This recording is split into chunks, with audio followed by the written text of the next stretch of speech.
അവസാനം കോജി സിംഗ് തന്നെ തന്റെ എക്സ്പെരിമെന്റിന് ഇരയായി മാറിയിരിക്കുകയാണ്. ഓയ്, ഇനിയിപ്പോ ഞാൻ എങ്ങോട്ടാ പോകുന്നത്? ചാച്ചു, എനിക്കൊരു കാര്യം അറിയാം. ഈ പ്രോബ്ലം സോൾവ് ചെയ്യാനുള്ള ആന്റിഡോട്ട് കോജി അങ്കിളുടെ ലാബിൽ എവിടെയെങ്കിലും കാണും. നമുക്ക് അങ്ങോട്ട് പോകാം. ആ ബദീജ പറഞ്ഞത് ശരിയാ. ഓജിത ലാബിലേക്ക് പോകേണ്ട വഴിയാണത്.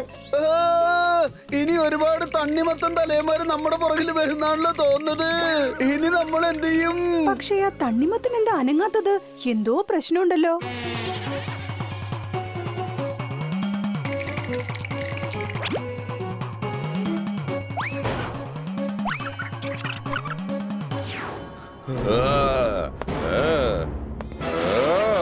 ചാച്ചു, ദേ അവിടെ കിടക്കുന്നത് തണ്ണിമത്തൻ തലയന്മാരല്ല, ശരിക്കും തണ്ണിമത്തനാ. സംഗതി കൊള്ളാലോ. ഫ്രീ ആയിട്ട് തണ്ണിമത്തനോ? കൊള്ളാം, ഞാൻ എല്ലാം തിന്നു തീർക്കും. മമ്മി കറക്റ്റ് സമയത്താ വന്നിരിക്കുന്നത്. എനിക്ക് ഒരുപാട് തണ്ണിമത്തം കിട്ടിയിരിക്കുക. എല്ലാം കൂടെ വീട്ടിൽ കൊണ്ടേക്കാം.